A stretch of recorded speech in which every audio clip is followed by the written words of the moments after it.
Voltando ao Brasil, foi divulgada hoje uma nova pesquisa Genial Quest sobre a avaliação do governo Lula. E a gente vai ter aqui no nosso telão os principais dados desse levantamento. Começando aqui pela avaliação do governo.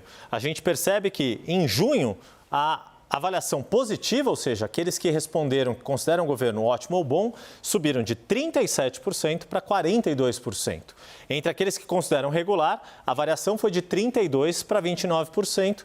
E aqueles que consideram negativo, ou seja, responderam que avaliam o governo como ruim ou péssimo, de 27%, agora são 24% neste mês de agosto.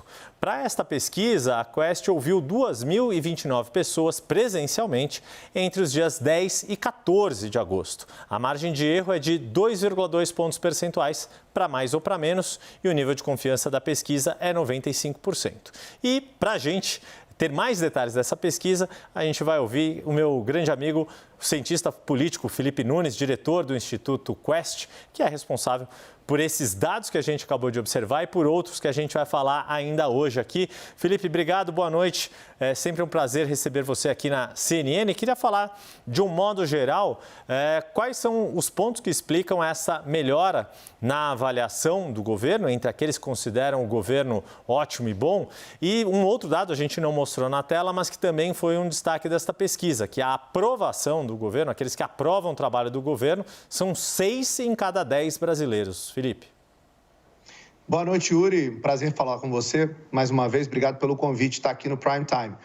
Olha, essa melhora na avaliação e essa melhora na aprovação do governo, ela está associada, Yuri, basicamente à melhora na percepção sobre a economia, né? Mais brasileiros estão olhando para o retrovisor e dizendo que a economia melhorou nos últimos meses, estão olhando para frente, estão otimistas em relação ao que vai acontecer com a economia nos próximos meses. Então, a economia é central, o desempenho econômico do governo é central para a explicação dessa melhora. E tem uma variável econômica, Yuri, que é a mais importante de todas, que é a inflação de alimentos. A gente está vendo, ao longo das rodadas da pesquisa Genial Quest, um aumento de brasileiros, do percentual de brasileiros que diz que está havendo queda no preço dos alimentos. Isso tem sido um fator preponderante para essa melhora nos resultados econômicos e nos resultados também políticos mostrados na pesquisa.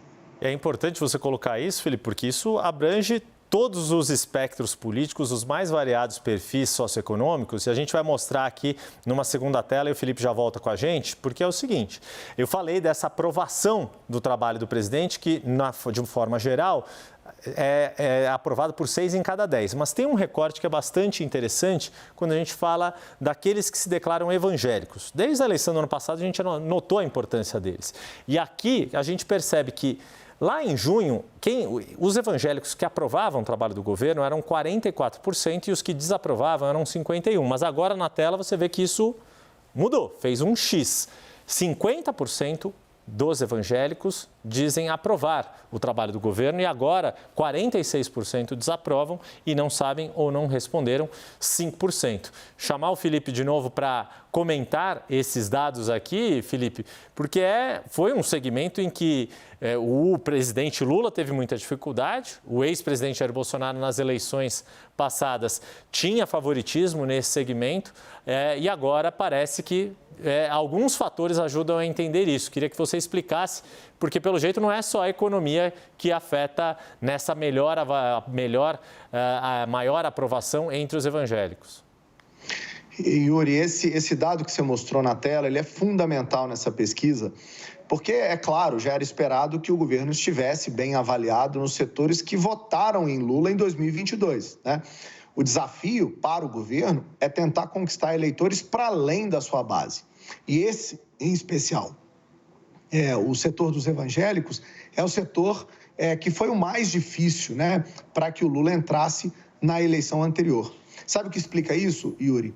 É exatamente o fato do governo ter escolhido a economia como agenda principal e não os costumes e os valores, né? Como as pesquisas da Quest têm mostrado, todas as vezes que a divisão política, que a disputa política se dá em torno de costumes e valores, o governo do PT tem dificuldade, né, de agregar grandes maiorias, porque há ainda uma grande polarização e divisão em relação a esses temas. Mas quando o governo se concentra na economia, aí ele leva vantagem, porque ele consegue fazer mesmo os evangélicos conservadores estarem interessados em aprovar ou não o governo pelo bolso e não pelo palanque das igrejas e das ideias e ideologias, né, que são, obviamente, importantes para quem tem uma identidade religiosa. Esse é um aspecto importante. Falando em conversar com a bolha, mostrar mais um dado, até para o Felipe dar um golinho de água ali e continuar na nossa entrevista, porque tem um outro recorte que a gente vai destacar dessa pesquisa Quest, com os entrevistados que votaram em Jair Bolsonaro no segundo turno da eleição passada, e olha como eles estão avaliando, né, ou qual é a percepção deles do trabalho do presidente Lula. É claro que, majoritariamente, há uma desaprovação, mas eram 76% no mês de junho e agora, 2 meses depois, em agosto, 70%. E de 22% já subiu para 25% aqueles que aprovam o trabalho do governo. Os não sabem ou não responderam, de 3 para 5. Ou seja, Felipe, a gente está falando de 1 em cada 4 eleitores de Jair Bolsonaro aprovando o trabalho do atual governo. Pode até não ser, não significa necessariamente que vão votar no governo numa futura eleição ou que deixariam, né, se arrependeram do seu voto na eleição passada, mas estão reconhecendo o atual trabalho do governo nesse sentido, conseguindo, de certa forma, furar um pouquinho a bolha de uma disputa tão polarizada. E esse reconhecimento, Yuri, ele está diretamente associado, primeiro, à capacidade do governo de ter entrega objetiva para além dos seus programas mais característicos, né? Bolsa Família, salário mínimo, isenção de imposto de renda, que são Minha Casa Minha Vida, Mais Médicos, que são programas, né, petistas. O governo começa a apresentar agendas para além dessa fronteira. A gente viu o Plano Safra apresentado. A pesquisa capturou uma altíssima aprovação, sobretudo nas regiões da região sul do Brasil, né, a esse programa, um programa voltado para o agronegócio.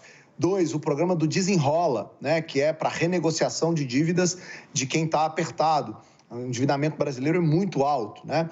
Então, esse programa, por exemplo, ele é vinculado, ele acaba acessando classe média, que também não votou em Lula lá atrás. Então, o que a gente vê hoje é que o governo consegue fazer gestos concretos na direção desse eleitorado bolsonarista e consegue atrair pelo menos um pedaço dele a gostar, né, do que está vendo, aprovar o que está vendo, o que, como você muito bem disse, não significa voto lá na frente, nem arrependimento de ter escolhido o Bolsonaro, mas já é uma sinalização na direção de que o governo passou do primeiro momento em só se preocupar com a sua base mais estrita e agora está falando para além, né, desses eleitores de Lula de 22.